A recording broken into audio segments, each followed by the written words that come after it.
Buat apa tu? Hari ni, cikgu nak kongsi sesuatu. Jom masuk kelas cikgu.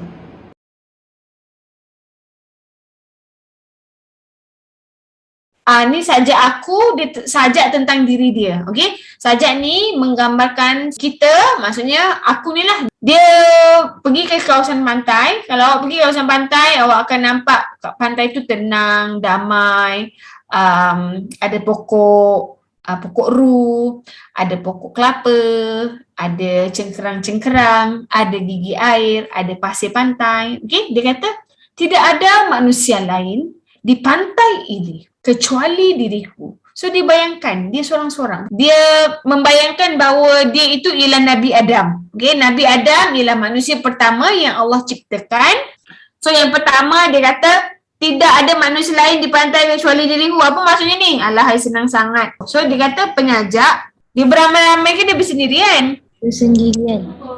Penyajak bersendirian di pantai. Okay, lepas tu dia kata apa? Kususur pasir panjang sambil aku bayangkan diri aku Adam. Rangka kedua apa maksudnya tu? Dia susur pasir panjang. Dia berjalan dekat pantai sambil membayangkan dirinya ialah Nabi. Lepas tu yang ketiga dia kata, hari ini aku tercipta dan pertama kali aku melihat laut, langit dan pohon. So macam ni nak cakap? Pada hari yang Adam diciptakan tu, hari pertama yang dia diciptakan tu, jadi Adam ni dapat tengok apa? Keindahan ataupun panorama dekat pantai tu. Okay? Rangkap empat. Kemarin aku belum ada. Tidak terdengar olehku bunyi ombak. Sebelum ini penyajak tidak pernah mendengar bunyi ombak. Hempasan ombak lah. Sedap sikit. Hempasan ombak memukul pantai. Oi. Okay, lepas tu rangkap kelima. Tidak terasa olehku sentuhan angin ini bertiup di mana-mana. Sebelum ni dia tak rasa pun nikmat angin tu yang bertiup daripada semua arah. Okay, lepas tu dia kata, bahkan aku tidak tahu kulit kerang dan ru pernah wujud di situ. So, sebelum ni dia tak tahu pun adanya tumbuh-tumbuhan, kulit kerang, cangkerang-cangkerang tu. Rangkap 7. Kalau sajak kita guna penyajak. Kalau syair kita guna penyair.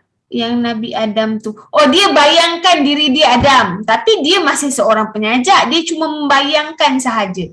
Faham tak? Tuhan, aku percaya kau pencipta kerana aku baru ada. So, jadi hari ni barulah dia percaya kewujudan Tuhan tu. Okay? Sebabnya Tuhan mampu menciptakan manusia, Tuhan mampu menciptakan alam yang indah, Tuhan mampu bagi dia rasa angin, Tuhan mampu bagi dia tahu ada kulit kerang dan ru, Tuhan mampu untuk bagi dia lihat kebiruan langit, ketinggian pohon, kedamaian laut. Semua tu Tuhan mampu bagi untuk dia. So barulah dia benar-benar yakin kewujudan Tuhan itu. Okey, tulis dulu. Agak-agaknya lah dia cerita pasal Tuhan, dia cerita pasal keindahan laut, dia cerita pasal kewujudan pokok-pokok, dia cerita pasal bunyi angin, dia cerita pasal dia dapat menikmati. Agak-agaknya temanya ni tentang apa Nikmat yang Tuhan kasih. Apa? Nikmat yang Tuhan kasih. Okey, lagi? Bersyukur kepada Tuhan. Bersyukur kepada Tuhan. Okey, itu boleh masuk dalam persoalan lagi. Apa yang awak faham? Apa yang nak sampaikan ke awak ni agak-agaknya? Tak apa, salah pun tak apa. Ada banyak lagi benda yang nak explore. Ada banyak lagi benda yang nak explore, okey? Keindahan alam sekitar. Keindahan alam sekitar. Okey, pasal alam sekitar pun boleh lah. Okey. So sebenarnya dia punya tema ni ialah tema yang kat rangkap 7 tu. Temanya ialah percaya akan kewujudan Tuhan. Semua orang, tak kira lah dia agama apa, dia ada Tuhan dia. Okey, dia ada Tuhan dia. Dia pun percaya yang Tuhan dia, semua ajaran dalam dunia ni, dalam agama ni, semua ajaran cakap tak boleh buat jahat. Semua ajaran cakap tak boleh mengkhianati orang. Semua ajaran cakap tak boleh derhaka kepada ibu ayah. Semua ajaran cakap kena belajar bersungguh-sungguh. Semua ajaran cakap kena percaya Tuhan. Sama. Okey, sama. Okey? Semuanya yang membezakan kita ialah fahaman. So, saya nak tanya siapa yang kat sini? Okey. Pak Fitra dengan Rai, betul tak? Ajaran awak kata jangan buat jahat kat orang, jangan khianati kawan, jangan buat apa? Jangan aniaya haiwan, kena belajar bersungguh-sungguh, kena hormat agama, kena hormat orang lain. Cumanya cara kamu, betul kan? Sebab tak ada agama lagi yang kata kau boleh minum arak, kau boleh hisap dadah, kau boleh melakukan pergaulan bebas. Tak ada. Cuma adanya satu fahaman yang dia panggil hedonism. Hedonism ni dia lebih kepada dia sukakan gaya hidup yang bebas.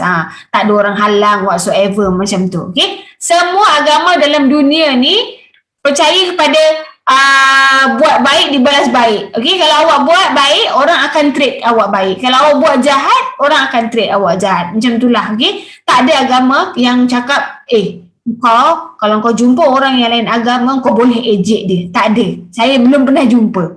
Okay. Percaya kepada kewujudan Tuhan dan kekuasaannya. So, awak percaya bahawa Tuhan tu berkuasa. Tak kisahlah awak nak percaya pada Tuhan ibu ke, tak kisahlah awak nak percaya kepada Tuhan rezeki ke, whatsoever ke, tapi awak percaya bahawa dia ada kekuasaan yang tertentu. Okay? Kalau macam orang Islam, dia lain lah. Tuhan dia satu. Kalau orang yang agama lain, dia adalah beberapa Tuhan. Tapi dia percaya bahawa Tuhan tu ada kekuasaan. Dia percaya kepada yang itu. Kita pun sama. Orang Islam pun sama. Kita percaya kepada Tuhan tu ada kuasa. So, lepas tu, okay, ni dah tema sebab dia dah ceritalah kat atas tu kenapa dia kata temanya macam ni. Sebab pengajar membayangkan, ni dia punya keterangan. Membayangkan bahawa dirinya ialah Adam, iaitu manusia pertama yang tinggal di bumi dan manusia pertama yang menyaksikan kekuasaan Tuhan.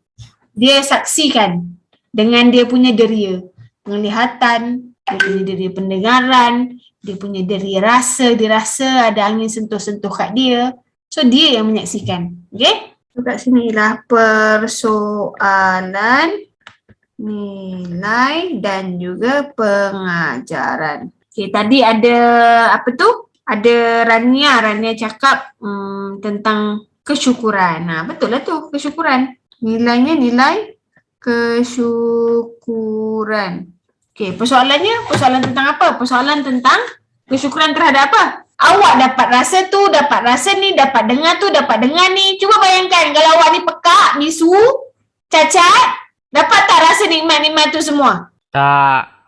Tak dapat kan? So terhadap nikmat kurniaan Tuhan lah. Aduh. Okay, so pengajaran. Kita haruslah sentiasa Bersyukur kerana diberikan pelbagai nikmat oleh Tuhan. Tak payah jauh lah. Kalau awak sesama nak bernafas susah, nak itu susah, nak ini susah, barulah ya Allah, bestnya dapat makan tu, dapat makan ni. Time sesama hidung sumbat, tak boleh nak bau. Okay, yang keduanya ialah nilai keinsafan. Sebab apa cikgu cakap keinsafan? Yang dia kata rangkap akhir tu, Tuhan, aku percaya kau pencipta kerana aku baru ada. So dia insaf, dia yakin. So dengan itu dia cubalah nak menjaga anggota dia baik-baik. Okay? Kamu sendiri pun, kamu ada anggota yang Allah ciptakan, dia jaga baik-baik. Besok Allah nak tarik tangan awak, tak boleh berfungsi, nak bagi dia sakit 2 hari. Boleh tak? Boleh. Besok Allah nak tarik nyawa awak, boleh tak? Boleh. Tak ada masalah, itu semua dia punya. Kita ni cumalah penjaga kepada apa yang diamanahkan. Okay? So, buat baik, jaga apa yang dia bagi ni. Okay? Terutamanya kalau kamu-kamu semua ni yang tingkatan 1 ni, jaga kehormatan, jaga diri, jaga kesihatan. Sebab awak nak hidup lama lagi. Okay? Right, keinsafan. So, persoalan tentang keinsafan terhadap kehebatan Tuhan. Okay. Kita perlulah sentiasa menginsafi kelemahan diri dan menjaga segala nikmat dengan baik. Satu lagi persoalan, saya nak awak cuba buat sendiri. Nilai keyakinan boleh kat sini. Saya suruh awak buat tapi last-last saya juga yang buatkan. Persoalan tentang keyakinan terhadap kewujudan Tuhan. So dia punya pengajaran cubalah buat sendiri, senang je tu. Kita haruslah yakin bahawa Tuhan itu wujud dan menganuti agak ajarannya dengan baik ke whatsoever lah. Buatlah sendiri. Okay, kita nak pergi kepada dia punya bentuk. Bentuk ni senang lah sangat. Okey, yang pertama, ada berapa rangkap? 7. Jadi macam mana nak tulis? Tulis je lah. Terdiri daripada 7 rangkap. Okey, yang pertama awak kena tahu rangkap. Okey, yang kedua, awak tengok kat dalam pantun ni, pantun bak sajak ni. Ada berapa baris setiap sajak? 3. 3. Ada yang minimum 2 tak? Tak ada kan? Ayat yang kedua ni kita nak buat apa? Mempunyai 3 Baris dalam satu. rangkap. Lepas tu, awak tengok pula, dah tengok baris-baris ni. Awak tengok pula perkataan paling pendek berapa, paling panjang berapa. Paling pendek, Tuhan, ada 1. Paling panjang, ada berapa patah perkataan? 1, 2, 3, 4. Yang ini 1, 2, 3, 4. So maksudnya dia terdiri daripada 1 hingga 4 patah perkataan dalam setiap baris. Right, lepas tu untuk bentuk ni 4 je yang awak perlu tahu, senang. Okay, tadi tu awak kena tahu rangkap, baris, lepas tu awak kena tahu patah perkataan kan. Yang seterusnya, awak tengok dekat sajak ni, huruf belakang dia sama ke berbeza? Untuk huruf setiap belakang tu sama ke berbeza? N, I, U, G, N, M, A, T, N. Sama ke berbeza? Berbeza. Berbeza maksudnya apa?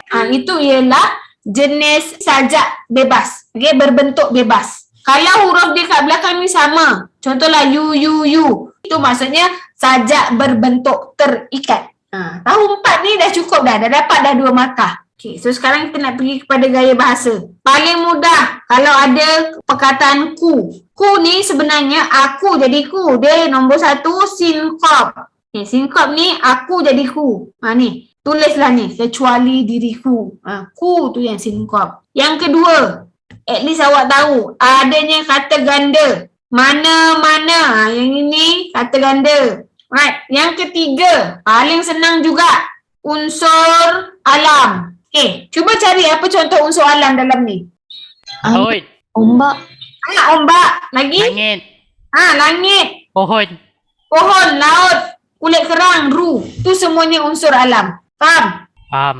Cikgu pasir, cikgu. Pasir boleh. Kalau awak tahu 3 ni, awak dah selamat dah dapat markah dah. Benda yang paling mudah aja. Lepas tu cikgu pergi yang susah sikit. Iaitu inversi. Okay, inversi ni ialah ayat songsang. Perkataan tu terbalik. Contoh, handsome Adam. Sepatutnya Adam handsome. Tapi jadi handsome Adam. Cuba cari perkataan yang terbalik dalam ni. Kemarin aku belum ada, tidak terdengar olehku. Cuba, tak jumpa.